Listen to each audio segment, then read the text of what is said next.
நம்ம இப்போ எங்கே வந்திருக்கோம்னு பார்த்தீங்கன்னா நாகர்கோயிலில் இருக்க ராமன்புதூர் மீன் கடைக்கு தான் வந்திருக்கோம். பாருங்க, இன்னைக்கு இங்கே வந்து மீன் வாங்கலான்னு வந்திருக்கோம். இங்கே நிறைய மீன் டைப் இருக்கும். நண்டு, எறா எல்லாமே கிடைக்கும். பாருங்க எப்படி இருக்குன்ட்டு எங்கள் ஊர் மீன் கடையை. இங்கே விலையுமே கொஞ்சம் குறைவாக தான் இருக்கும் மற்ற கடைகளை கம்பேர் பண்ணும்போது. கடல்லேருந்து பிடிச்சிட்டு வந்து டைரெக்டாக இங்கே வந்து சேல்ஸ் பண்ணுவாங்க. இன்னைக்கு சாலை விலை கொஞ்சம் கம்மி போல். எல்லா பக்கமும் சாலை இருக்குது. நாங்கள் இந்த ஆள்கிட்ட தான் நாங்கள் பாறை மீன் வாங்கினோம். 2 பாறை மீன் 100 ரூபான்னு வாங்கினோம். நல்லா தான் இருந்துச்சு. பாருங்க, இவர்கிட்ட சாலை மீன் இருக்குது, பாறை மீன் இருக்குது, கண்ணங்கோல் சாலை மீன் இருக்குது, எல்லா மீனுமே இருக்குது. டிஃப்ரெண்ட் டைப்பான மீன்ஸு. அங்கே பாருங்க, இப்போ நெத்திலியும் சீசன் போல் நெத்திலியும் வந்திருக்கு. அதுக்கப்புறம் இன்னொரு அண்ணாட்ட வந்து சாலை மீன் வாங்கினோம். 50 ரூபாய்க்கு சாலை மீன் வாங்கினோம். 50 ரூபாய்க்கு 20 சாலை மீன் கொடுத்தாங்க. அது இந்த அண்ணாட்ட தான் வாங்கினோம். இவர்கிட்டயுமே நெத்திலி இருக்குது போல். இப்போ தான் நெத்திலி சீசன் தொடங்கியிருக்கு.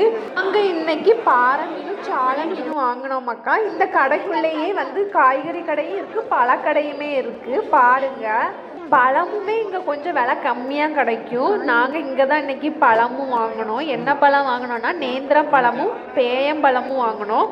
அப்புறம் எங்கள் ஊரில் ஃபேமஸான மட்டி பழமும் ஒன்று வாங்கினோம் மக்கா. மட்டி பழம் வந்து எங்கள் ஊரில் புவிசார் குறியீடு கொடுத்துருக்காங்க. இது கன்னியாகுமரியில் மட்டும்தான் கிடைக்கும். இங்கே வந்தால் நம்ம மீன், காய்கறி, பழம் எல்லாமே ஒரே இடத்துலையே பர்ச்சேஸ் பண்ணிடலாம். பாருங்கள், நாங்கள் இன்றைக்கி அப்படி தான் பண்ணோம். காய்கறியுமே நாங்கள் இங்கே வாங்கிட்டோம். காய்கறி, பழம், மீன் எல்லாமே ஒரே இடத்துல இன்றைக்கி பர்ச்சேஸ் பண்ணி முடிச்சிட்டோம். அதுக்கப்புறம் எங்கள் அம்மா சொன்னாங்க கருவேப்பிலை இல்லைன்ட்டு கருவேப்பிலையும் வாங்கிட்டு அப்படியே வீட்டுக்கு கிளம்பிட்டோம் அக்கா. இந்த வீடியோ பிடிச்சிருந்தா லைக் பண்ணுங்கள். உங்கள் ஊரில் இந்த மாதிரி மார்க்கெட்லாம் இருக்கா? உங்கள் ஊரில் மீன் ரேட்லாம் எவ்வளவுன்னு சொல்லி கமெண்ட்ஸில் சொல்லுங்கள்.